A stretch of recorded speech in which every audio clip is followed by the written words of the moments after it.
யாத்திராகமம் 3:7-8 வாசிப்போம். யாத்திராகமுடைய புஸ்தகம் 3வது அதிகாரம் 7-8. நம்மளோட வாழ்க்கையில் நம்ம அநேக முறை என்ன செஞ்சிடறோம் அப்படின்னு சொன்னால், ஒரு பிரச்சனைகள் வந்த உடனே சோர்ந்துடுறோம். பிரச்சனைகள் வந்தோன்னா சோர்ந்துடுறோம். அவர் என்னதான் எனக்கு வாக்குத்தத்தம் செய்தியாக கொடுத்தாலும், பாட்டில் கொடுத்தாலும், பிரிண்ட் அடித்து கேலண்டராக கொடுத்தாலும், அட்டையாக கொடுத்தாலும், எல்லாத்தையும் நம்ம பார்த்தாலும் பிரச்சனைன்னு ஒன்று வரும் பொழுது எல்லாத்தையும் நம்ம மறந்துக்கிட்டு ஒரு சோர்ந்து அப்படியே உட்காரக்கூடிய ஒரு அனுபவத்துக்குள்ளே நம்ம வந்துடுறோம். வந்தது மட்டும் இல்லாமல் அவரையே அடுத்தது ஒரு கம்ப்ளைண்ட்டு. நான் படுற கஷ்டம் உங்களுக்கு தெரியுதா? ஏன் நீங்கள் எனக்கு பதில் தரல? சரி, என்னோட பிரச்சனையை மட்டும் நான் சொன்னால் பரவாயில்ல, நான் கூட என்ன செஞ்சிடறேன், அவனுக்கெல்லாம் நீங்கள் பதில் கொடுக்குறீங்களே, எனக்கு ஏன் பதில் தரல? இப்போ என் பிரச்சனையை சொல்கிறத விட்டு அடுத்த பிரச்சனையும் சேர்த்து சொல்லக்கூடிய அனுபவத்துக்குள்ளே நம்ம போயிடுறோம் அநேக முறை. வாசிங்க யாத்திராகமம் 3:7. அப்படிப்பட்ட ஒரு காரியத்தோட இருக்கிற பிள்ளைகளுக்கு தான் தேவன் கொடுக்கக்கூடிய வசனமும். யாத்திராகமம் 3வது அதிகாரம்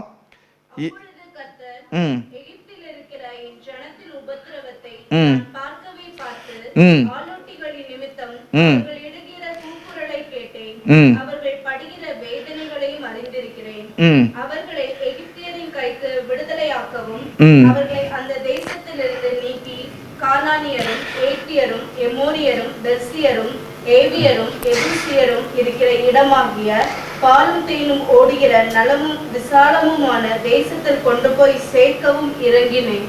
ஆமென். இந்த 7-8 வசனங்களை வாசிக்கும் பொழுது தேவன் என்ன சொல்றாராம், இஸ்ரவேல் ஜனங்கள் எகிப்தில் என்ன செய்றாங்க, அடிமைப்பட்டு இருக்கும் பொழுது அவங்க என்ன செய்றாங்க, கூப்பிடுறாங்க. அவரை என்ன செய்றாங்க, கூப்பிடுறாங்க. அவங்க படக்கூடிய கஷ்டத்தை அவர் என்ன செய்றாரு, பார்க்குறாரு. நம்ம படுற கஷ்டத்தை அவர் பார்ப்பாரா, பார்க்க மாட்டாரா? ஹல்லேலூயா. எத்தனை பேர் விசுவாசிக்கிறோம் தேவனுடைய கஷ்டத்தை அவர் பார்ப்பார் அப்படின்னு சொல்லி எத்தனை பேர் நம்புறீங்க? அவர் பார்த்தார் அப்படின்னு சொன்னா நிச்சயமாக அதுக்கு ஒரு தீர்வு தருவார். அப்படின்னா பார்த்தார்னா தீர்வு தருவார். வசனம் சொல்லுது, எகிப்து தேசத்துல இஸ்ரவேல் ஜனங்கள் படுகிற உபத்திரவத்தை அவர் என்ன செய்தாரா, பார்த்தார். பார்க்கிற தேவன். நம்ம யாரை நம்ம வணங்குகிறோம்? பார்க்கிற தேவன். கண்ணிருந்தும் காணாதோ அப்படி சொல்லக்கூடிய தெய்வம் அல்ல, காண்கிற தேவன். அதை தான் வசனம் என்ன சொல்லுது, எல்ரோஹி. என்ன அர்த்தம்? எல்ரோஹி, என்னை காண்கிற தேவன். அவர் என்னை காண்கிற தேவன். என்னுடைய நன்மைகளை அவர் கண்டார். என்னுடைய உபத்திரவ நாட்கள்ல நான் கடந்து வந்த இந்த உபத்திரவத்தையும் அவர் என்ன செய்கிறார், காண்கிற தேவனாக இருக்கிறார். ஹல்லேலூயா, ஹல்லேலூயா. காண்கிற தேவன் அவர். அந்த வசனத்துல நல்லா நீங்க வாசிங்க, மறுபடியும் வாசிங்க. என்ன சொல்லுது 7வது வசனம்? ரெண்டு காரியத்தை தேவன் என்ன செய்றாரு, வெளிப்படுத்துறாரு. ஒன்று, அவர் என்ன செய்றாரு, உங்களுடைய பிரச்சனைகளை அவர் பார்க்கிறார். சரிதானா? ஒன்று, உங்களுடைய பிரச்சனைகளை பார்க்கிறாரு. ரெண்டாவது என்ன செய்றாரு, யாரோட பிரச்சனையை பார்க்கிறாரு, உங்களுக்கு யாரு பிரச்சனை கொடுத்தாங்களோ அவங்களையும் அவர் பார்க்கிறார். கரெக்டா? ஹல்லேலூயா, ஹல்லேலூயா. அப்போ தேவன் நான் படுற பிரச்சனையும் பார்க்கிறாரு, எனக்கு யாரு பிரச்சனையை உண்டு பண்றாங்களோ அவங்க செய்யறதையும் அவர் பார்க்கிறாரு. இப்போ என் பிரச்சனைக்கும் தீர்வு கொடுப்பார், அப்போ அவங்க பிரச்சனைக்கும் ஒரு சால்வ் பண்ணுவார். அப்படின்னா எத்தனை பேர் விசுவாசிக்கிறோம்? ஹல்லேலூயா. காண்கிற தேவன். ஹல்லேலூயா. எல்லாம் கரங்களை தட்டி சொல்லுமா, என்னுடைய பிரச்சனைகளையும் அவர் சந்திக்கிறார். எனக்கு யாரு பிரச்சனை உண்டு பண்றாங்களோ அவங்களுடைய பிரச்சனையும் அவர் பார்க்கிறார். அப்படின்னு சொன்னா நிச்சயம் அவங்களுக்கு உண்டான பதிலும் கிடைக்கும், எனக்கு உண்டான பதிலும் கிடைக்கும். சரிதானா? ஆனா இந்த வசனம் 7வது வசனத்தை தொடர்ந்து 8வது வசனத்துல வாசித்தீங்க அப்படின்னு சொன்னா அடுத்தது அவர் சொல்றாரு, அந்த கடைசி பதில வாசிக்கலாம், ஓடுகிற நலமும் விசாலமுமான தேசத்தில் கொண்டு போய் சேர்க்கவும். ஆஹா, அவர் இப்ப என்ன செஞ்சிட்டாரு, பார்த்தது மட்டும் இல்ல, இப்போ அவர் என்ன செஞ்சிருக்கிறாரு, நம்மளுடைய பிரச்சனைகளின் மத்தியில் அவர் இறங்குறாரு. இறங்கிறாருன்னா என்ன அர்த்தம்? இறங்கிட்டாருன்னா என்ன அர்த்தம்? பிரச்சனையா முடிச்சிட்டாருன்னு அர்த்தம். அப்படின்னா ஆமென், ஹல்லேலூயா, ஆமென். எத்தனை பேர் விசுவாசிக்கிறீங்க? என்னோட பிரச்சனைல என் தேவன் இறங்கிட்டார் அப்படின்னு சொன்னா, அவர் பார்த்துக்கிட்டு அப்படியே இருக்கிற தேவன் அல்ல, பார்த்துக்கிட்டு இருக்கிறவர் அப்படியே இறங்கிட்டார்னா என் பிரச்சனை என்ன செஞ்சது? முடிவுக்கு வந்ததுன்னு அர்த்தம். பராசி மலையில தேவன் இறங்குனாரா? இதுக்கு தான் பைபிள் படிங்கன்னு சொல்றது. எத்தனை பேர் தொடர்ந்து பைபிள் படிக்கிறீங்க? பராசி மலையில தேவன் இறங்குனாரா? எப்ப இறங்குனாரு? இந்த பழைய மெசேஜ் கொஞ்சம் அப்பப்போ எடுத்து போட்டு பாருங்க. இல்லைன்னா உங்களுக்காக நான் வேணா ஸ்டேட்டஸ் வைக்க ஆரம்பிக்கிறேன். கொஞ்சம் அப்பப்போ பாருங்க, ஏன்னா ஸ்டேட்டஸ் தான் பார்க்குறோம் எல்லாரும். சரி, பராசி மலையில தேவன் என்ன செஞ்சாரு? இஸ்ரவேல் ஜனங்களுக்காக என்ன செஞ்சாரு? அப்படியே அந்த செடிகளுக்கு மேல என்ன செஞ்சாரு? நடந்து இறங்கினார். அங்க இறங்கின தேவன் இப்ப சொல்றாரு, உன்னுடைய பிரச்சனையின் மத்தியில நான் என்ன செய்றேன்? இறங்குறேன்னு சொல்றாரு. தேவன் இறங்கிட்டார் அப்படின்னு சொன்னா எனக்கு என்னதான் ஒரே காரியம், என்னுடைய பிரச்சனை முடிவுக்கு வந்தது. ஹல்லேலூயா, ஹல்லேலூயா. எப்படிப்பட்ட முடிவுக்கு வரும் பிரச்சனை? எப்படிப்பட்ட முடிவுக்கு வரும்? இப்போ பிரச்சனை முடிவுக்கு வரும். நானும் அதுல சம்பந்தப்பட்டிருக்கிறேன், எனக்கு பிரச்சனையை உண்டு பண்ணினவனும் அதுல சம்பந்தப்பட்டிருக்கிறான். அப்ப அவனுக்கும் ஒரு முடிவு வருது, எனக்கும் ஒரு முடிவு வருது. ஆனா தேவன் சொல்றாரு, உனக்கு வரக்கூடிய முடிவு எப்படிப்பட்ட முடிவு? தீமைக்கல்ல, நன்மைக்காகவே இருக்கும். ஹல்லேலூயா, ஹல்லேலூயா. அப்ப எத்தனை பேர் விசுவாசிக்கிறீங்களோ, தேவன் உங்களிடத்துல பார்த்து சொல்றாரு, உங்களுக்காக நான் பார்த்து கொண்டிருக்கிற தேவன் அல்ல. 7 மாசம் வரைக்கும் நான் என்ன செஞ்சிட்டேன்? பார்த்துட்டேன். இனி நான் உன்னுடைய பிரச்சனைக்கு தீர்வுக்காக நான் வெயிட் பண்ணி பார்த்துட்டு இருக்கிற தேவன் அல்ல, நான் இறங்குகிற தேவனா இருக்கிறேன். ஹல்லேலூயா, ஹல்லேலூயா. அப்போ தேவன் சொல்றாரு, நான் இறங்குகிற தேவனாய் இருக்கிறார். நம் வாழ்க்கையில கூட அவர் என்ன செய்றாரு? ஒரு தடவை அவர் இறங்கிட்டார் அப்படின்னு சொன்னா நம்மளோட வாழ்க்கையில ஒரு ஜெயம்தான். நம்மளோட வாழ்க்கையில ஜெயம். இந்த இஸ்ரவேல் ஜனங்கள் எப்படிப்பட்ட ஜனங்களா இருந்தாங்க அப்படின்னு சொன்னா, எகிப்து தேசத்துல நல்லா பார்த்துக்கணும், எகிப்து தேசத்துல அடிமைகளா இருந்தாங்க. அடிமைகளா இருக்கும் பொழுது இவங்க தான் கூப்பிட்டாங்க. இவங்களுடைய கூக்குரலை தான் அவர் கேட்டாரு. இவங்களுடைய கூக்குரலை கேட்டுத்தான் அவர் என்ன செய்றாரு? மோசையை அனுப்புறாரு. மோசையை வராரு, பார்வோனோட பேசுறாரு, வாதைகளை கொடுத்து இவங்களை என்ன செய்றாரு? எகிப்து தேசத்திலிருந்து மீட்டெடுத்து செங்கடல் வழியாக என்ன செய்றாரு? வழி நடத்தி வருகிறார். செங்கடல் வழியாக அவர் வழி நடத்தி வர்றாரு. ஆனாலும் அவர் ஆபிரகாமுக்கு சொன்ன வாக்குத்தத்தம் என்ன அப்படின்னா, நீயும் உன்னோட சந்ததி, நீ சுற்றி திரிகிற இடத்தை எல்லாம் உன்னோட சந்ததியா இருக்கு, நான் என்ன எப்படி கொடுப்பேன்? சுதந்திரமாக கொடுப்பேன்னு சொன்னாரு. சுதந்திரமாக கொடுப்பேன்னு சொன்னவர் ஈஸியா எகிப்து தேசத்துல இருந்து இஸ்ரவேல் ஜனங்களை எடுத்து அப்படியே கானான் தேசத்துல கொண்டு போய் அப்படியே விடலைங்க. அப்படியே விடலை. அவர் அழகா அந்த 8வது வசனத்துல சொல்றாரு. 8வது வசனத்துல, அவர்கள் எகிப்தியரின் கைக்கு விடுதலையாக்கவும் அவர்கள் அந்த தேசத்திலிருந்து நீக்கி கானானியரும் ஏத்தியரும் 2 ஏத்தியரும் 3 எமோரியரும் பெர்சியரும் ஏவியரும் எபூசியரும். அப்படிப்பட்ட ஆட்கள்னா இவங்க எல்லாம் ராட்சசர்கள் மாதிரி இருக்கக்கூடிய ஆட்கள். அதனால்தான் யோசுவா காலேப் யோசுவா போயிட்டு வந்த இவங்க என்ன சொன்னாங்க? இது நல்ல தேசம் தான், நம்ம எளிதாய் சுதந்திரத்துக்கலாம்னு சொன்னாங்க 2 பேர். ஆனா அடுத்த ஒரு 10 பேர் என்ன சொன்னாங்க? அவங்க ராட்சசர்கள் மாதிரி இருக்கிறாங்க, நம்ம எப்படி இருக்கிறோம்? வெட்டி கிளியை போல இருக்கிறோம். அப்படிப்பட்ட ஜனங்கள் அந்த ஜனங்கள்.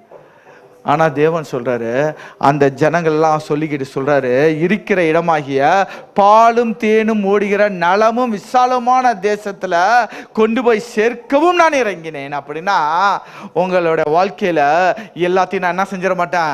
ஈஸியா கொடுத்துட மாட்டேன். ஹல்லேலூயா. நான் என்ன செய்ய மாட்டேன்? ஈஸியா கிடைச்சிரும் நினைச்சிடாதீங்க. ஈஸியா கிடைச்சிரும் நினைச்சிடாதீங்க. கொஞ்சம் கஷ்டம்தான். ஏங்க உபத்திரவம்? தேவன் அனுமதிச்சிருக்கிறாருங்க. தேவன் அனுமதிச்சிருக்கிறாரு. ஏன் உபத்திரவம்? ஒரு செய்தி, பழைய செய்தியை எடுத்து புரட்டி பாருங்க. ஏன் தேவன் நமக்கு எதிரிகளை அனுமதித்தார் அப்படின்னு சொல்லின ஒரு செய்தி இருக்கும். அதை ஒரு தடவை மறுபடியும் நீங்க போட்டு பாருங்க. ஏன் எதிரிகளை தேவன் நமக்கு அனுமதித்தார்? ஈஸியா கொடுக்க வேண்டிய காரியத்தை ஈஸியா கொடுக்காம அவர் எதிரிகளை ஏன் அனுமதித்தார் அப்படின்னா அதுக்கும் இதுக்கும் ஒரே ரீசன் தான். ஏன் என்னோட வாழ்க்கையில பிரச்சனைகள் எல்லாம் வருது, ஏன் பிரச்சனை இல்லாம என்ன தேவன் கொண்டு போகல அப்படின்னா தேவன் சொல்றாரு, நான் உனக்கு கொடுப்பேன் தான், உனக்கு வாக்குத்தத்தம் பண்ணப்பட்ட தேசம்தான். ஆனா அந்த தேசத்துக்குள்ள நீ போறதுக்கு முன்னாடி நீ என்ன செய்யப்பட வேணும், இருக்கிற ஒரு ஜாதியும் ஈஸியா போய் அங்க நுழைஞ்சிட முடியாது. ஒரு ஜாதியை நீ விரட்டி அடித்து அதுக்கப்புறம் தான் நீ அதை சுதந்திரித்துக் கொள்ளணும். ஆனா ஒண்ணு நான் சொல்றேன், உனக்காக நான் இறங்குவேன். யுத்தம் கர்த்தருடையது. நீ என்ன செய்யணும், யுத்தம் பண்ணி தான் நீ ஜெயிக்கணும், யுத்தம் பண்ணி தான் நீ ஜெயிக்கணும். என்னோட வாழ்க்கையில பிரச்சனையே இல்லை அப்படின்னு நினைச்சீங்கன்னா நீங்க யோபுவா இல்லைன்னு அர்த்தம். ஹல்லேலூயா. என்னோட வாழ்க்கையில என்னோட ஊழியத்துல பிரச்சனையே இல்லாம போயிட்டு இருக்கு அப்படின்னு சொன்னா நீங்க முடிவு பண்ணிடணும், நான் யாரு இல்ல, பவுல் இல்ல, நான் யாரு இல்ல, பால் இல்ல அப்படின்னு முடிவு பண்ணிடுறோம் நீங்க. அப்போ பிரச்சனைகள் தேவன் என்ன செய்யறாரு, அனுமதிக்கிறார். ரெண்டு காரியங்கள் தான். ஏன் என்னோட வாழ்க்கையில இஸ்ரவேல் ஜனங்களோட வாழ்க்கையில அவங்க செங்கடலை பார்த்தாங்க, 10 வாதைகளை பார்த்தாங்க, எல்லா அதிசயங்களும் அற்புதங்களையும் பார்த்த ஜனங்கள் தான். ஆனாலும் பிரச்சனை வரும்பொழுது அவங்க என்ன செஞ்சிடறாங்க, சோர்ந்துடுறாங்க. நம்மளை மாதிரி அவங்களும் என்ன செஞ்சிடறாங்க, சோர்ந்துடுறாங்க. இதுல வேற பைபிள் வசனத்தையே சொல்லிக்கிறது, ஆவியோ உற்சாகம் உள்ளது, மாமிசமோ பலவீனம் உள்ளது. அவரு பலவீனம் சொல்றதுக்கு அப்புறம் தான் சொன்னாரு ஆவியோ உற்சாகம் உள்ளதுன்ட்டு. நீங்க மாமிசத்துல இருக்கீங்களா, ஆவியில இருக்கீங்களா? மாமிசத்துல இருந்தா பலவீனம் தான், ஆவியில இருந்தா அதை மேற்கொண்டு நீங்க என்ன செய்வீங்க, கர்த்தருக்குள் களி கூறுவீங்க. ஓகே, நம்ம இஸ்ரவேல் ஜனங்களுக்கு வருவோம். இஸ்ரவேல் ஜனங்களுக்கு தேவன் என்ன செஞ்சிட்டார் அப்படின்னு சொன்னா, ஒரு பிரச்சனைகள்லாம் வரும் பொழுது அவங்க உடனே என்ன செஞ்சிடறாங்க, ஈஸியா அவங்களுக்கு கொடுக்கல. ஒரு ஜாதி நீங்க துரத்தணும். ஏன் துரத்தணும் அப்படின்னு சொன்னா தேவன் சொல்றாரு, நான் எல்லாத்தையும் ஒரே அடியா என்ன செஞ்சிடலாம், விரட்டிடலாம். நான் ஒரேடியா விரட்டுனா நீ என்ன செய்வ, அந்த கானான் தேசம் முழுசுக்கு நீ என்ன செஞ்சுக்க மாட்ட, ஆக்குபை பண்ணிக்க மாட்ட, என்ன செஞ்சுக்க மாட்டா. ஞாபகம் இருக்குல்ல அந்த பிரசங்கத்துல. ஸோ முழுசுக்கு நீ என்ன செஞ்சிட மாட்டா, ஆக்குபை பண்ணிட மாட்டா. ஸோ அப்போ நீ அந்த ஜனங்களை நான் விரட்டிட்டேன் அப்படின்னு சொன்னா காட்டு மிருகங்கள் அங்க வந்துடும், அது உனக்கு ஆபத்து. காட்டு மிருகங்கள் வரும், அது உனக்கு ஆபத்து. 2, உன்னோட எதிரிகள் வந்து ஆக்குபை பண்ணிடுவாங்க, அது உனக்கு ஆபத்து.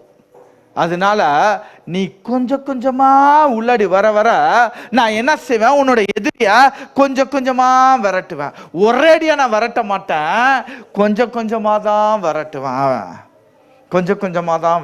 இஸ்ரவேல் ஜனங்களை பார்த்து அவர் சொல்லக்கூடிய காரியங்கள் அப்படிதான். ஒவ்வொரு பிரச்சனைகளும் வரும்பொழுது அவர் ஈஸியா அவங்களுக்கு ஒரு சொல்யூஷனை கொடுக்கல. அவர் சொல்றாரு, நான் என்ன செய்றேன், உன் கூட தான் இருப்பேன், உனக்காக தான் நான் இறங்குவேன். ஆனாலும் என்ன செய்ய மாட்ட, ஒரேடியா நீ என்ன செஞ்சிட மாட்ட, மேற்கொள்ள மாட்ட. இஸ்ரவேல் ஜனங்கள் ஏன் 40 வருஷம் ஏன் அவங்க வனாந்தரத்தையே சுற்றி திரிந்தார்களா?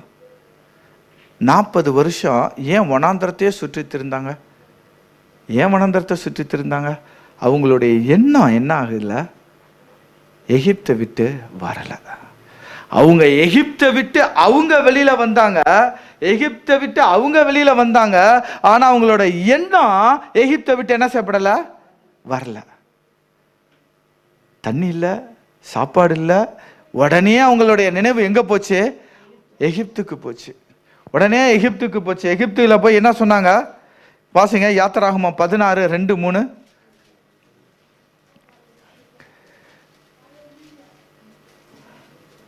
யாத்திராகமம் 16.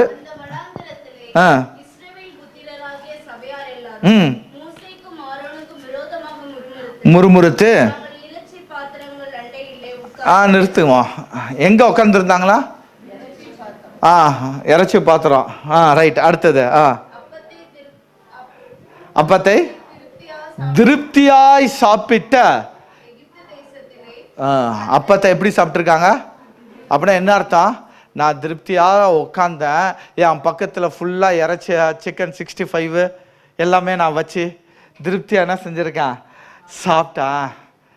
எங்கே நினப்பு, எங்கே சாப்பிட்டாங்களா திருப்தியா? எகிப்தில் இவங்க யாராக இருந்தாங்க? ராஜாக்களும் ஆசாரியர்களுமாக இருந்தாங்களா? இல்லை, அடிமைகளாக இருந்தாங்க. எப்போ அவங்களுக்கு சாப்பாடோ, நான் நினைக்கிறேன் ஜெயில மணி அடிக்கும் போது சாப்பாடு மாதிரி வேலை செஞ்சுட்டு இருக்கிறவங்களுக்குலாம் ஒரு எக்காலம் ஊதிருப்பாங்க. வேலை செய்கிறவங்களாம் போட்டுக்கிட்டு அப்படியே வந்து அப்படியே நின்றுட்டு இருப்பாங்க. எப்போ குப்பூஸ் கிடைக்கும், எக்ஸ்ட்ரா ஒரு பீஸ் கிடைக்குதான்னு சொல்லி பக்கத்தில் இருக்கிறவனா காக்கா பிடிச்சி வச்சிருப்பாங்க. இப்படி சாப்பிட்டு இருந்த மக்கள் இப்போ சொல்றாங்க, நான் இறைச்சி பாத்திரத்தை பக்கத்திலேயே உட்காந்து திருப்தியாய் அப்பத்தை சாப்பிட்டேன். திருப்தியாய் எங்க அவங்களோட நினைவு போச்சா, எகிப்துல நான் திருப்தியா சாப்பிட்டேன்ட்டு. எகிப்துல திருப்தியா அவங்க சாப்பிட்டாங்களா? எகிப்துல திருப்தியாய் அவங்க சாப்பிட்டாங்கன்னா அவங்க தேவனை என்ன செஞ்சிருக்க மாட்டாங்க, கூக்குரலிட்டு இருக்க மாட்டாங்க. தேவனை கூக்குரலிட்டு இருக்க மாட்டாங்க. ஆனா என்ன சார், நம்ம கூட என்ன செஞ்சிடறான், நிறைய இடத்துல புது கம்பெனிக்கு வந்தோன்னா சொல்லுவான், பழைய கம்பெனி இது மாதிரி இல்லையா, சூப்பராக இருந்த கம்பெனி, நல்ல ஸ்டாண்டர்டு. ஆனால் பழைய கம்பெனி அப்புறம் ஏன் விட்டுட்டு வந்த, அதான் பதில் சொல்ல மாட்டான். அந்த வீடு அருமையான வீடு, நல்ல வீடு, அந்த வண்டி நல்ல வண்டி, அந்த ஊழ அந்த சர்ச்சு நல்ல சர்ச்சு, எல்லாம் நல்லதான். அதை விட்டு வந்ததுக்கு அப்புறம் ஏன் வந்த, அப்போ நல்லதுன்னா நீ அங்கேயே இருக்க வேண்டியது தானே. நீ அது நல்லது இல்லைன்னு சொல்லி தான் வந்ததுக்கு அப்புறமும் உன்னுடைய நினைவுகள் எங்க போகுது, பின்னாடி. தேவன் சொல்றாரு, நீ சுதந்திரிக்கணும் அப்படின்னா நீ என்ன செய்யணும், உன்னுடைய நினைவை என்ன செய்ய, முன்னோக்கி செல்ல. உன்னுடைய நினைவை முன்னோக்கி செல்ல. நிறைய தடவை நம்ம கஷ்டப்படுறதுக்கு துன்பப்படுறதுக்கு காரணம் என்ன அப்படின்னு சொன்னா, 40 வருஷம் அவர் வனாந்தரத்தில் நடத்தினதுக்கு காரணம் என்னன்னா, அவங்க இன்னும் என்ன செய்யப்படலை, எகிப்தை விட்டு வரல. அதாவது பிசிக்கலா எகிப்தை விட்டு வந்துட்டாங்க, ஆனா மென்டலி அவங்க எங்க தான் இருக்கிறாங்க, எகிப்துல தான் இருக்கிறாங்க. கம்பேரிசன் பண்றாங்க எகிப்தை. நான் அங்க நல்லா இருந்தேன், அங்க நல்லா சாப்பிட்டேன். தேவன் சொல்றாரு, நீ எப்போ உன்னுடைய சிந்தனைய நினைவை எகிப்தை விட்டு நீ எடுக்கிறியோ அப்போ நீ முன்னேறி செல்வ. ஹல்லேலூயா, ஹல்லேலூயா. ஏன் என்னோட வாழ்க்கையில இன்னும் இந்த பிரச்சனைகள்லாம் வந்துகிட்டு இருக்கு அப்படின்னா, உன்னுடைய சிந்தனை இன்னும் என்ன செய்யப்படுது, பின்னோக்கி போயிட்டு இருக்குதே தவிர நீ இன்னும் முன்னோக்கி போகல. உங்களுடைய மைண்ட் எப்படிதான் இருக்குது, எதுக்கு எடுத்தாலும் பின்னாடியே பார்க்கறது. நான் இதுக்கு முன்னாடி எப்படி இருந்தேன்னு தெரியுமா, நீ எப்படி வேணாலும் இரு, ஏன்னா இப்போ எப்படி இருக்கிறியோ அதை மட்டும் பேசு. நிறைய பேர் சாட்சி சொல்லுவாங்க, நான் அப்போ அப்படி இருந்தேன், இப்போ இப்படி இருந்தேன், எல்லாம் சொல்லக்கூடாது, இதெல்லாம் சொல்லி கடைசி ஒரு வாரத்தில் நிறுத்துவாங்க. இப்போ தேவன் என்னை ரட்சித்தார். நீ சொல்லக்கூடிய சாட்சியை கேட்டு இன்னும் 4 பேர் கெட்டு போகாமல் இருந்தால் சரியா இருக்கும். ஸோ என்ன தேவன் சொல்றார் அப்படின்னு சொன்னா, பின்னானவைகளை நீ என்ன செய், ஃபர்ஸ்ட் மற. பின்னானவைகளை மற. நீ என்ன செஞ்சற, முன்னானவைகளை நோக்கி போகாம உன்னுடைய வாழ்க்கை பின்னானவைகளே போயிட்டு இருக்குது. 7 மாசம் நீ என்ன கடந்து வந்த பாதைகள்லாம் தெரியும் தேவனுக்கு. இன்னும் நீ ஜெபிக்கும் போதெல்லாம், நான் அப்படி இருந்தேன், என்னோட பிரச்சனை அப்படி இருந்துச்சு, என்னோட காரியங்கள் இப்படி இருந்துச்சு, அது ஆயிடுச்சு, இதாயிருச்சு. தேவன் சொல்றாரு, முன்னானவைகளை நோக்கி ஓடு, பின்னானவைகளை மறந்து முன்னானவைகளையே நாடுங்கிறாரு. பூர்வமானதை என்ன செய்ய வேண்டாம், நினைக்க வேண்டாம். அதான் தேவன் சொல்றாரு, பூர்வமானதை நினைக்காத. நினைக்கும் பொழுது கசப்பு உனக்குள்ள வரும். நீ தேவனுக்குள்ளாக என்ன செய்ய முடியாது, வேரூன்றி நிற்க முடியாது. அதனால நீ என்ன செய்யாத, பின்னாடி எகிப்தை நோக்கி நீ என்ன செய்யாத, பார்க்காத. எகிப்தை நோக்கி நீ பார்த்த அப்படின்னு சொன்னா நீ புலம்புவ. ஓகே, அடுத்ததா தேவன் இன்னொரு அந்த வசனத்துல வாசிக்கும் பொழுது இன்னொரு காரியங்கள் என்ன அப்படின்னா, இவங்க சுதந்திரிக்க கூடிய தரிசன பூமி கானான், இவங்க சுதந்திரிக்க கூடிய அந்த கானான் தேசம் இப்ப யார் சுதந்திரித்துக்கிட்டு இருக்கா, வாசித்தீங்கல்ல, கானானியர், எபூசியர், லேவியர் எல்லாரும் இவங்க என்ன செஞ்சிருக்காங்க, சுதந்திரித்து கொண்டிருந்தாங்க. அப்படின்னா என்ன அர்த்தம், நான் சுதந்திரிக்க வேண்டிய ஆசீர்வாதத்தை இன்னொருத்த சுதந்திரித்துக்கிட்டு இருக்கிறான். சரிதானா? அது யாரோட ஆசீர்வாதம், என்னுடைய ஆசீர்வாதம். நம்ம சொல்லுவோம் இல்லைங்க, எனக்கு வரக்கூடிய ப்ரொமோஷன் அவன் எடுத்துட்டான், அவன் எடுக்கல, நீ இன்னும் சுதந்திரிக்கல. ஆனா ஒன்று தேவன் சொல்றாரு, நீ எப்போ லொகேட் பண்றியோ அப்போ அவன் வெக்கேட் பண்ணுவாப்ல. ஹல்லேலூயா. நீ என்ன செய்யணும், எப்போ நீ போக சுதந்திரிக்க போறோன்னு நினைச்சு நீ முன்னோக்கி போகிறியோ அப்போ அவன் என்ன செய்வான், ஓடி போவான். ஹல்லேலூயா.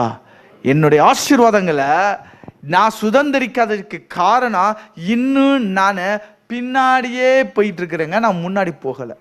எப்போ நான் முன்னாடி போறேனோ அப்போ எனக்கு முன்னாடி என் சுதந்திரத்தை அனுபவிச்சுட்டு இருக்கிறவன் என்ன செய்வான்? விட்டுக்கிட்டு போவான். தேவன் சொல்ற, உனக்கு முன்னாடி நான் சுதந்திரத்தை வச்சுட்டேன், காணா உனக்கு முன்னாடி இருக்கு. நான் வாக்குத்தத்தம் பண்ணிட்டேன், உன்னோட மூதாதையருக்கு வாக்குத்தத்தம் பண்ணிட்டேன், வாக்குத்தத்தம் பண்ணப்பட்ட பூமியை நீ சுதந்திரித்துக்கோ.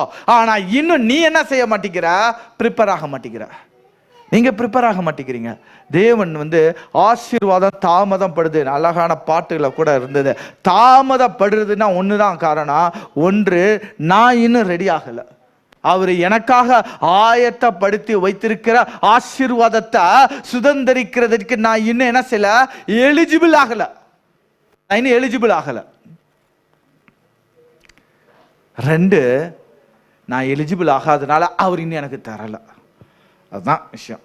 தேவனுடைய கரத்துல ஆசீர்வாதங்கள் இருந்த ஆசீர்வாதங்கள் அவர் என்ன செஞ்சிருக்கிறாரு? இதெல்லாம் உனக்குன்னு சொல்லி, கேஷுவலா சொல்லணும்னா உங்களுக்குன்னு சொல்லி பத்திரம் எழுதி கொடுத்துட்டாரு. நீங்க இனி கிளைம் பண்ண வேண்டியதான். இனி நீங்க என்ன செய்யணும்? கிளைம் பண்ணணும். நீங்க என்ன செய்ய மாட்டேங்கிறீங்க? அதை சுதந்திரிக்க மாட்டேங்கிறீங்க. சுதந்திரிக்காம, நான் முன்னாடி போய் அதை சுதந்திரிக்காம நான் பின்னாடி இருக்கிற கானானே, எகிப்தே நான் என்ன செஞ்சிடறேன்? நினைத்து கொண்டே இருக்கிறான்.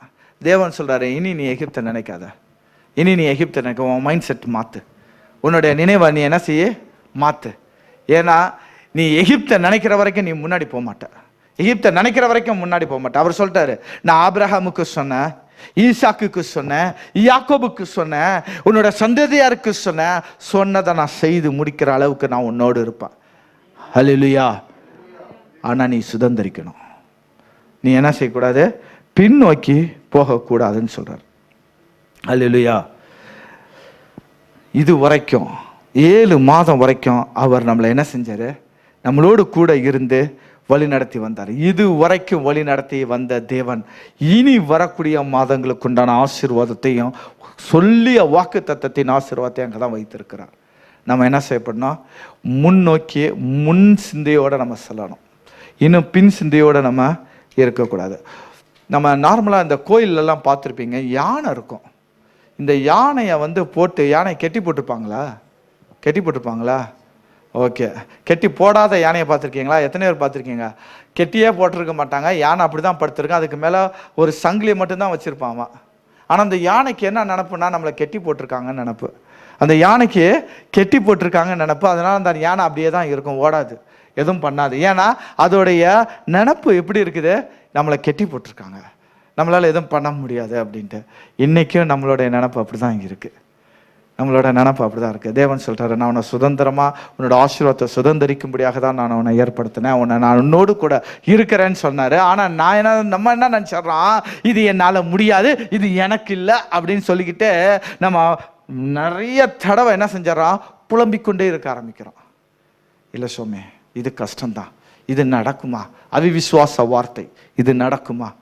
இப்படி ஆயிடுச்சு, இது ஏன் ஆச்சு? அவிவிசுவாச வார்த்தை இருக்கிற வரைக்கும் நம்ம என்ன செய்ய முடியாது? போக முடியாது. எல்லாரும் ஒரு விசுவாச வார்த்தையோடு கூட நம்ம முன்னோக்கி போனோம் அப்படின்னு சொன்னால் நல்லாயிருக்கும். ரைட். ஆனால் இன்னொரு காரியங்களை அதை பார்க்கும் பொழுது, எகிப்து இஸ்ரவேல் ஜனங்கள் நீங்கள் பார்த்துருப்பீங்க. இந்த இஸ்ரவேல் ஜனங்களை எங்கே வச்சு இவர் உருவாக்குறாருன்னா, எகிப்தில் வச்சு தாங்க உருவாக்குறாரு. எகிப்தில் வச்சு தான் அவர் என்ன செய்கிறாரு? உருவாக்குறாரு. ஒரு சில நேரத்தில் ஏன் என்னோட வாழ்க்கையில் பிரச்சனை அப்படின்னா, நம்மளை அவர் உருவாக்குறாருன்னு அர்த்தம். ஏன் என்னோட வாழ்க்கையில் பிரச்சனை? உருவாக்குறாரு. இன்னும் நான் அவருடைய லெவல் அப் டு மார்க் வரைக்கும் நான் என்ன வரல, எலிஜிபிள் ஆகலை. அதனால அவர் என்ன செய்கிறாரு? உருவாக்குறாரு. இஸ்ரவேல் ஜனங்களை அவரை என்ன செய்கிறாரு? உருவாக்குவதற்காக தான் அவர் என்ன செஞ்சார்? எகிப்தில் அவங்கள வச்சு உருவாக்குறாரு. அவங்க என்ன செய்யல? நிச்சயம் எகிப்து அப்படின்னாவே நம்ம பாவம் அப்படின்னு சொல்லியிருப்போம், பாவம் அப்படின்ப்போம். ஆனால் நான் சொல்கிறேன், எகிப்து தேசத்தில் வைத்து இஸ்ரவேல் ஜனங்களை உருவாக்குனதுனால தான் அவங்களால கடினமான வேலைகளையும் அந்த வனாந்தரத்தில் நடக்கவும் முடிந்தது. ஹல்லேலூயா, ஹல்லேலூயா. இன்னைக்கு உங்களோட வாழ்க்கையில் ஒரு பிரச்சனை வருது அப்படின்னு சொன்னால் நீங்கள் புரிந்து கொள்ளணும், என்ன தேவன் உருவாக்கி கொண்டு வராரு. என்ன தேவன் உருவாக்கி கொண்டு வர்றார். நேரம் வரும் பொழுது என்ன தேவன் இந்த இடத்துல இருந்து அழைத்து செல்ல அவர் வல்லவராய் இருக்கிறார். ஹல்லேலூயா. ஏங்க என்னோட வாழ்க்கையில பிரச்சனை? தேவன் உங்களை உருவாக்கி கொண்டு இருக்கிறார். எகிப்து அப்படிங்கிறது உருவாக்கக்கூடிய ஒரு இடம் கூட நம்ம சொல்லலாம். எகிப்து எதிர்மறையான சூழ்நிலையில கர்த்தர் உங்களை என்ன செஞ்சிருக்கிறாரு? உருவாக்கி கொண்டு இருக்கிறார். உங்களை எதிர்மறையான சூழ்நிலையில் தான் உருவாக்கி கொண்டு இருக்கிறார். நீங்கள் வேதாந்தத்தில் அநேக கதாபாத்திரங்களை நீங்கள் எடுத்து பார்த்தாலும் சரி, தேவன் ஒவ்வொருவரையும் உருவாக்கக்கூடிய விதங்கள் பார்த்தீங்கன்னா இதான். இன்னைக்கு இருக்கக்கூடிய உங்களை எல்லாத்துக்கிட்டையும் நீங்கள் கேட்டு பாருங்க, நீங்கள் எப்படி ரட்சிக்கப்பட்டீங்கன்னா, நீங்கள் பாவத்தில் இருக்கும்போது தான் ரட்சிக்கப்பட்டீங்க. நீங்கள் நீதிமானாக இருக்கும்போது ரட்சிக்கப்பட்டீங்களா? இல்லை, பாவத்தில் இருக்கும்பொழுது தான் தேவன் அங்கே உங்களை உருவாக்கி உங்களை என்ன செஞ்சாரு? வெளியே கொண்டு வந்தார். அப்போ எகிப்து அப்படிங்கிறது உங்களுக்கு உருவாக்க, இஸ்ரவேல் ஜனங்களை தேவன் உருவாக்கின ஒரு இடம் எகிப்து. அப்படின்னு சொன்னா பிரச்சனைகள்னு வரும் பொழுது நீங்க உடனே நினைக்கக்கூடிய ஒரு காரியம் என்ன தேவன் என்ன செய்றார்? இந்த பிரச்சனையில உட்கார வைத்து என்னை உருவாக்கி கொண்டு இருக்கிறார். எதற்கு? ஒரு பெரிய அதிசயத்தை, அற்புதத்தையா என் கண் காணுவதற்கு என்னை இங்க வைத்து அவர் உருவாக்கி கொண்டு இருக்கிறார்னு அர்த்தம். ஹல்லேலூயா, ஹல்லேலூயா. நல்லா பார்த்துக்கோங்க, மோசே பயங்கரமான ஒரு கோபக்காரர். அதனால தான் அவர் என்ன செஞ்சாரு? டக்குன்னு கத்தி எடுத்து என்ன செஞ்சிட்டாரு? ஒரு எகிப்தை இது பண்றியான்னு சொல்லி கொன்னுட்டாரு. இப்படி கொன்னுட்டதுக்கு அப்புறம் பார்த்தாரு, நீ தான் எனக்குன்னு நான் அப்பவே முடிவு பண்ணியாச்சு. ஆனால் உங்ககிட்ட என்ன இருக்குது? கோபம் இருக்குது. இந்த கோபத்தை இப்போ நான் என்ன செய்யணும்? உன்னிடத்துல இருந்து எடுத்து போடணும். உன்னை நான் என்ன செய்யணும்? உருவாக்கணும், மறுபடியும் உருவாக்கணும். எப்படி உருவாக்கணும்? எனக்கு உகந்த பாத்திரமா உருவாக்கணும். எடுத்து நேராக கொண்டு போய் மீதியான் தேசத்தில் போட்டார். போட்டால் ஆடு சும்மான் இருக்குமா? இங்கே ஒரு ஆடு போகும், அங்கே ஓடணும், இங்கே போகும், இங்கே ஓடணும். ஐயோ, ஒரு ஆட்டை தூக்கி பிடிச்சி இன்னொரு ஆடு குட்டி போட்டுக்கிட்டு இருக்கான். அந்த குட்டியை எடுக்கலாம்னு நினச்சா இந்த சைடு நரி வந்துக்கிட்டு இருக்கான், அந்த சைடு பார்த்தா மிருகம் வந்துக்கிட்டு இருக்கான். அவர் போதுண்டா அப்படின்னு சொல்லி பொறுமையாக ரொம்ப கற்றுக்கொண்டார். அவர் அங்கே பொறுமையை கற்றுக்கொண்டனால தான் 40 வருஷம் வனாந்தரத்தில் இஸ்ரவேல் ஜனங்கள் முறுமுறுத்தாங்க.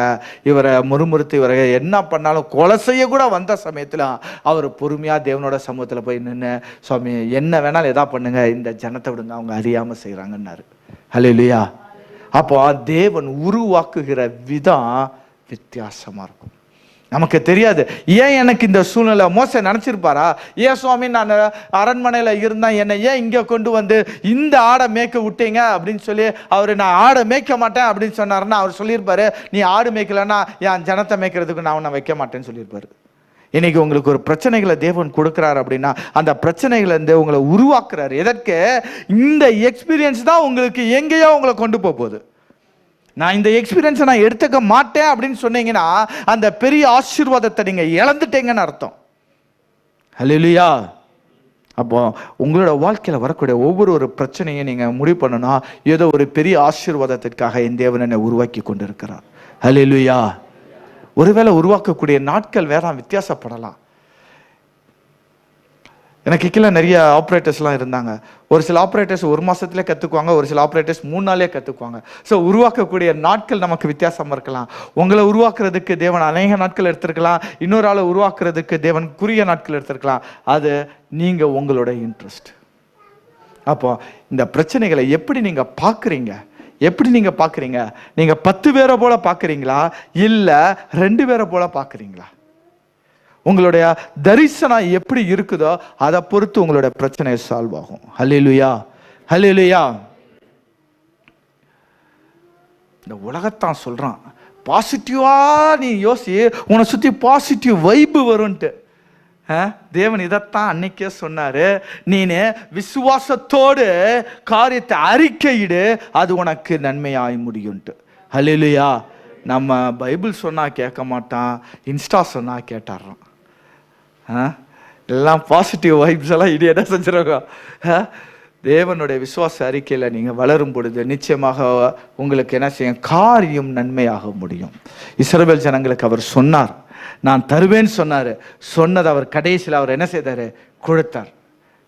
கடைசியில் கொடுத்தார். இந்த இஸ்ரவேல் ஜனங்கள் நேரடியாக தேவன் இவங்களை வழி நடத்தியிருந்தாருன்னு வச்சுக்கோங்களேன். நேராக இவங்க போனாங்கன்னா கானான் தேசத்தில் போயிட்டு அவங்களோட போராடி இவங்க பண்ண முடியாது. ஏன்னா இவங்களுக்கு போர் பண்ணி பழக்கம் கிடையாது. அதனால தேவன் என்ன செய்றாரு, நேராக போக வேண்டாம்ப்பா அப்படின்னு சொல்லி கொஞ்சம் கொஞ்சமாக சின்ன சின்ன குரூப்பாக அனுப்புகிறாரு. இந்த குரூப்பு கூடலாம் சண்டை போடு பழகிட்டியா, உன்னை பழக்குவிக்கிறாரு. பழக்கப்படுத்தி தான் அவர் என்ன செய்கிறாரு அடுத்தது. அவ்வளோ பழக்கப்படுத்தினால தான் இவங்களுக்கு எரிகோவை ஈஸியாக வீழ்த்த முடிஞ்சது. ஹல்லேலூயா, ஹல்லேலூயா. அப்போ பிரச்சனைகளை பார்க்கும் பொழுது நீங்கள் புரிஞ்சுக்கொள்ளக்கூடிய ஒரு காரியம், ஒன்று, நான் பின்னானதை நினைக்கக்கூடாது. ரெண்டு, பிரச்சனை அப்படிங்கிறது தேவன் என்னை உருவாக்கக்கூடிய காரியம். இந்த இஸ்ரவேல் ஜனங்கள் ஒரு ஸ்பெஷாலிட்டி. இஸ்ரவேல் ஜனங்கள் நான் சொல்லக்கூடியதெல்லாம் நீங்கள் புரிஞ்சுக்கணும், உங்களை குறித்து நான் சொல்கிறேன்ட்டு. இஸ்ரவேல் ஜனங்களில் ஒரு ஸ்பெஷாலிட்டி என்னன்னா, ஒரு குடும்பம் தாங்க போச்சு. அந்த கானான் தேசத்துக்கு, எகிப்து தேசத்துக்கு ஒரு குடும்பம் தான் போச்சு. திருப்பி வரும்போது எத்தனை பேர் வந்தாங்களா? எத்தனை பேர் வந்தாங்க? 40 லட்சம். ஓகே, ஏறத்தாழ பெரிய ஒரு கூட்டமாக வந்தாங்க. நல்லா பார்த்துக்கணும், தேவன் ஒரு காரியத்துக்குள்ள உங்களை அனுமதிக்கிறார் அப்படின்னு சொன்னா பின்னாடி ஒரு பெருக்கம் இருக்குன்னு அர்த்தம். ஹல்லேலூயா. தேவன் உங்களை பெருக வைப்பதற்காகத்தான் என்ன செய்றாரு, அனுமதிக்கிறார். எத்தனை பேர் இதை விசுவாசிக்கிறீங்க? ரெண்டாவது, இவங்க அந்த எகிப்துக்குள்ள போகும் பொழுது எப்படி போனாங்களாம்? சாப்பாடுக்காக தாங்க போனாங்க. ஐயா சாப்பாடு அப்படின்ட்டு இந்த சாப்பாட்டுக்காக போனாங்க. அவங்களுக்கு இருக்கிற இடம் இல்லை. இஸ்ரவேலோடைய ஹிஸ்டரி என்ன சொல்லுதுன்னா, ஒரு தேசம் அப்படின்னா அந்த தேசத்திற்குன்னு சொந்த பூமி இருக்கணும். பூமி இருந்தால் தான் அது தேசம்.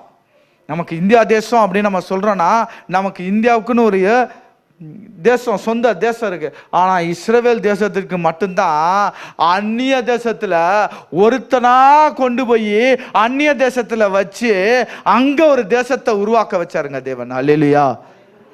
இன்னைக்கு அந்த தேசத்தை வீழ்த்துவதற்கு வேற தேசம் இல்லை. ஹல்லேலூயா. அப்போ தேவன் சொல்றாரு, உன்னை ஒருத்தனா நான் கொண்டு போனாலும் அங்க வச்சு உன்னை ஒரு பெரிய தேசமா உன்னை ஏற்படுத்துறேங்கிறாரு. ஹல்லேலூயா. எத்தனை பேர் விசுவாசிக்கிறோம்? கரங்களை தட்டி தேவனுக்கு நன்றி செலுத்துவோமா? தேவன் சொல்றாரு, நீ ஒருத்தனா போன, ஆனா உன்னை ஒரு பெரிய தேசமா உருவாக்கினேன். அதற்கு நான் தனியான ஒரு இடத்த பார்த்து இல்ல, உன்னுடைய பிரச்சனைகளின் மத்தியில உன்னை நான் பெருக பண்ணினேன். ஹல்லேலூயா. ஏங்க இந்த பிரச்சனை? தேவன் என்ன பெருக பண்றாருன்னு அர்த்தம். தேவன் என்ன பெருக பண்ண போறாருன்னு அர்த்தம். பிரச்சனைகளை பார்க்கும் பொழுது நீங்க நினைக்கக்கூடிய மூன்றாவது காரியம், தேவன் என்னை பெருக பண்ண போகிறார். அதற்கு தான் என்ன செய்றாரு, உருவாக்கி கொண்டு வருகிறார் அப்படின்னு சொல்லி அர்த்தம். இந்த இஸ்ரவேல் ஜனங்கள் போனாங்க, ரைட். இந்த ஈஜிப்ட் இருக்கு பார்த்தீங்களா, எகிப்து. இந்த எகிப்து எப்படிப்பட்டது அப்படின்னு சொல்லி இன்னொரு கம்பாரிசன் சொல்லணும் அப்படின்னா, இந்த எல்லாம் நர்ஸாக இருக்கிறனால குழந்தை பிறந்துருச்சு.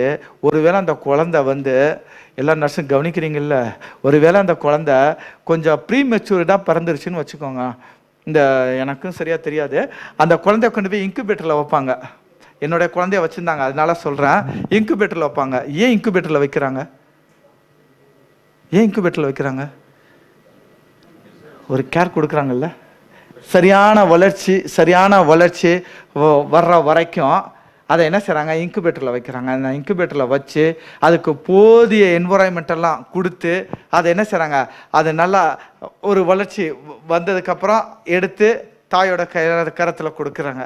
அது மாதிரி தாங்க தேவன் நம்மளை எகிப்து தேசத்தில், இஸ்ரவேல் ஜனங்களை எகிப்து தேசத்தில் கொண்டு போய் விட்டார்ல. எகிப்து இன்குபேட்டர் மாதிரிங்க நமக்கு. எகிப்து இன்குபேட்டர் மாதிரி. எதுக்கு? நம்மளை உருவாக்குறதுக்கு, வளர்க்குறதுக்கு. ஏன்னா கரெக்டாக அது முடிஞ்சிருச்சுன்னா அவர் அங்கேருந்து எடுத்துருவார். ஸோ எகிப்தில் வைத்து தேவன் உருவாக்குறது உங்களை பெருகுவதற்காக, உங்களை ஆசீர்வதிப்பதற்காக, உங்களோடு இருப்பதற்காக அவர் இறங்கினார். ஹல்லேலூயா. அவர் இறங்குறாருன்னா சும்மானு இல்லை, அவர் இறங்குனார்னா ஒரு முடிவு நமக்கு, ஒரு ஜெயம் நமக்கு உண்டு. இதுதான் நம்ம அநேக நேரத்தில் நம்ம நினச்சிடறோம், நம்மளோட வீட்டில், நம்மளோட குடும்பத்தில், சபைகளில் கூட நம்ம நினச்சிடறோம், ஏன் எனக்கு இந்த ஆசீர்வாதங்கள் வராமல் தடைப்பட்டிருக்குது? நினச்சிருக்கீங்களா? நான் கூட நினச்சிருக்கேன், ஏன் 2 வருஷம் ஆகுது, ஏன் என்னுடைய சபை இன்னும் விசுவாசிகள்னால பெருகலை அப்படின்னு நான் நினச்சிருக்கேன். எல்லாம் கவனமாக கேட்கணும். இங்கே லீடர்ஸாக இருக்கிறவங்களாம் கவனமாக கேட்டுருக்கோங்க. உங்களுக்கு இந்த பாயிண்ட் இது. ஏன் இந்த சபை இன்னும் தேவன் வந்து இதை பெருகுவதற்காக உபயோகப்படுத்தலை அப்படின்னா, நான் நினைக்கிறேன் இன்னும் நீ வந்து போதுமான பாஸ்டர்ஸை இன்னும் ஏற்படுத்தினா இன்னும் அதுக்கு தகுந்த ஆத்துமாக்களை கொடுப்பேன்னு சொல்கிறாரு. அதுக்காகத்தான் ஊழியத்தை வந்து எடுத்து செய்யுங்கன்னு சொல்கிறது. ஹல்லேலூயா. அப்போ ஏன் தேவன் ஊழியத்தில் உங்களை பெருக வைக்கணும் அப்படின்னு அவர் நினைக்கிறார் அப்படின்னா, முதலாவதாக என்ன செய்யணும்? நீங்கள் உங்களுக்கு உண்டான ஆட்களை ஏற்படுத்தணும். நான் ரெடி ஆகிட்டேன் அப்படின்னா நிச்சயம் அவர் வந்து 10 லட்சம் ஆத்துமாக்களை கூட கொடுப்பாரு. நான் ரெடி ஆகிட்டேன்னா, நான் எப்படி ரெடி ஆகிட்டேன் அப்படின்னா, இதுக்கு தகுந்த போதர்கள்லாம் அந்த 10 லட்சம் அவர் கொடுக்குறாருல, அதை மேனேஜ் பண்ணுறதுக்கு தகுந்த ஊழியக்காரர்கள்லாம் ரெடி ஆகிட்டாங்கன்னா அவர் எனக்கு 10 லட்சம் ஆத்துமாக்களை கொடுப்பாரு. எத்தனை பேர் விசுவாசிக்கிறோம்? ஹல்லேலூயா. அப்போ சொல்லுங்கள், ஏங்க 2 வருஷத்தில் இன்னும் இந்த சபை இன்னும் பெருகலை? இன்னும் நீங்கள் ரெடி ஆகலைன்னு அர்த்தம். இன்னும் நீங்கள் ரெடி ஆகலைன்னு அர்த்தம். நீங்கள் ரெடி ஆகிட்டீங்கன்னா தேவன் கொடுப்பார். அவர் கொடுக்கறதுக்கு ரெடியாக இருக்கிறாரு. இதை நான் விசுவாசிக்கிறேன். தேவனிடத்தில் 10 லட்சம் கேட்டால் 10 லட்சத்தையும் தேவன் கொடுப்பாரு. 10 லட்சம் ஆத்துமாக்களை தேவன் கொடுப்பாரு. ஆனால் அந்த 10 லட்சம் ஆத்துமாக்களை மெயின்டைன் பண்ண உன்னால் முடியாதப்பா, இன்னும் உன் கூட உன்னை சேர்ந்து இன்னும் ஒரு 6 பேரை நீ ரெடி பண்ண, நான் ஒரு 600 ஆத்துமாக்களை தாரேங்கிறாரு. அப்போ என்ன அர்த்தம்? நம்ம ரெடி ஆகலைன்னா பிரச்சனை சால்வ் ஆகாது. ஒரு பிரச்சனை சால்வ் ஆகணும் அப்படின்னா ஒரு சில கட்டத்தில் நம்ம ஆயத்தப்படணும். நம்ம அதற்குண்டான ஆயத்தத்தை செய்ய ஆரம்பிக்கணும். தேவன் வந்து ஆசீர்வாதத்தை ரெடியாக தான் வச்சிருக்கிறாரு. சுதந்திரிக்கிறதுக்கு தான் நம்ம டைம் எடுத்துக்கிறோம். அப்போ தேவன் சொல்கிறாரு, நீ ஆயத்தப்பட்டுட்டேன்னா நான் உங்கள்கிட்ட என்ன செஞ்சிடறேன்? கொடுத்துட்றேன். பிரச்சனையை என்ன செஞ்சிருவார்? நம்ம வேண்டுதலை நிறைவேற்றி அவர் கொடுத்துருவார். ஸோ நம்மளோட வாழ்க்கையில் நம்ம கற்றுக்கொள்ளக்கூடிய ஒரு பாடங்கள் என்ன அப்படின்னு சொன்னால், இந்த எகிப்தில் இருந்து தேவன் எனக்கு சொன்ன காரியத்தை செய்து முடிப்பார். ஒன்று, சொன்ன காரியம் அவர் செய்து முடிப்பார். அவர் எனக்காக இறங்கி இருக்கிறார். என்னோட பிரச்சனையின் மத்தியில் இறங்கி இருக்கிறார். ஏன்னா என்னை வந்து உருவாக்குவதற்காக அவர் இறங்கி இருக்கிறார். என்னோட பிரச்சனைகளில் நான் வளரும்படியாக, பெருகும்படியாக தேவன் இறங்கி இருக்கிறார். அவர் இறங்கினார் அப்படின்னு சொன்னால் என்னை அடுத்ததாக அழைத்து செல்வார். நல்லா பார்த்துக்கோங்க, எகிப்திலிருந்து வெளியே கொண்டு வந்தவர், செங்கடலில் வழியாய் உங்களை நடத்தி வந்தவர், வனாந்திரத்தில் உங்களை வழி நடத்தி வந்தவர், கானான் தேசத்தை காண செய்தவர், அதை சுதந்திரிக்க செய்ய மாட்டாரா? ஆமென். ஹல்லேலூயா. எத்தனை பேர் விசுவாசிக்கிறதா? ஹல்லேலூயா. தேவன் சொல்றாரு, நான் உங்களுக்கு சொன்னதை நான் செய்வேன். ஆனால் இப்போ நீ பார்க்கக்கூடிய இந்த பிரச்சனைகள் எல்லாம் கடந்த 7 மாதம் நீ சந்தித்த சிறு சிறு பிரச்சனை எல்லாம் மறந்துரு. இனி நீ விசுவாசத்தோடு முன்னோக்கி செல்லு. நீ அவர்களை துரத்துவாய், நீ அதை சுதந்திரிப்பாய். எப்போ நம்ம லொக்கேட் பண்ணுறதுக்கு ரெடி ஆகிறோமோ அப்போ அவர்களை வெகேட் பண்ண ரெடி ஆகிடுவார். ஸோ ஆசீர்வாதம் இது ஈஸியாக நம்ம என்ன செய்யலாம்? சுதந்திரிக்கலாம். எத்தனை பேர் இந்த கானான் தேசத்தை சுதந்திரிக்கிறதுக்கு தயாராக இருக்கிறோம்? ஹல்லேலூயா. கானான் தேசத்தோட பிரயாணத்துக்கு ரெடியாக நீங்கள்லாம் எழுந்திருப்போமா? தேவனுடைய சமூகத்தில், கர்த்தாவே, நான் இந்த கானான் தேசத்தோட பிரயாணத்துக்குள்ளாக நான் கர்த்தாவே நான் கடந்து செல்ல போகிறேன். இந்த பிரயாணத்தை நீங்கள் ஆசீர்வதிங்கன்னு சொல்லி தேவனுடைய சமூகத்தில் நம்ம நமக்காக வைக்கப்பட்டிருக்கிற இந்த திருவிருந்துக்கு செல்வம் முன்பதாக நம்மளையே ஒரு 2-3 நிமிடங்களாக சுத்திகரித்து தேவனுடைய சமூகத்தில் நம்ம கடந்து செல்லுவோம். அந்த கானான் தேசத்தை நம்ம போய் சென்றடையணும் அப்படின்னு சொன்னால், இந்த இஸ்ரவேல் ஜனங்களுடைய வாழ்க்கையில் இன்னொரு காரியம் சொல்லணும். இந்த இஸ்ரவேல் ஜனங்கள் என்ன செய்வாங்க அப்படின்னா, ஒவ்வொரு தடவையும் தன்னுடைய பிள்ளைகளுக்கு சொல்லி வளர்த்தாங்க. ஒரு காரியம் அவங்களுக்கு இருந்ததுன்னா அந்த காரியத்தை தலைமுறைகள் தாண்டி கடக்க செய்வாங்க. அதனால தான் அடிமைத்தனத்திலிருந்து வெளியில வரும்பொழுது அவங்க சொன்னாங்க, சின்ன பிள்ளைங்க அடிமைத்தனத்தில் 70 வருஷம் கடந்து வந்த பிள்ளைங்க சொன்னாங்க, முதலாவது சிறையிருப்புலேருந்து திரும்பினவங்க சொன்னாங்க, முந்தின ஆலயத்தின் மகிமைன்ட்டு. ஏன்னா முந்தின ஆலயத்தின் மகிமையை குறித்து அவங்க பெற்றோர்கள் அவர்களுக்கு சொல்லியே வளர்த்தாங்க. அப்படின்னா இஸ்ரவேல் ஜனங்கள் எகிப்து தேசத்தில் இருக்கும்போது என்னத்தை சொல்லியிருப்பாங்க? அவங்க சொன்ன சாட்சி இதுவாக தான் இருக்கும். இன்னைக்கு எவ்வளோ செங்கலை அறுக்கலாம், எத்தனை செங்கலை அறுக்கலாம், எப்படி அறுக்கலாம், இதை சொல்லியே வந்திருப்பாங்க. ஆனால் தேவன் சொல்றாரு, நீ கடந்த நாட்களையும் கடந்த காரியங்களையும் நீ சொல்லி சொல்லி இருக்கிற வரைக்கும் நீ எகிப்தை விட்டு வெளியேற மாட்ட, எகிப்தை விட்டு வெளியேற மாட்ட.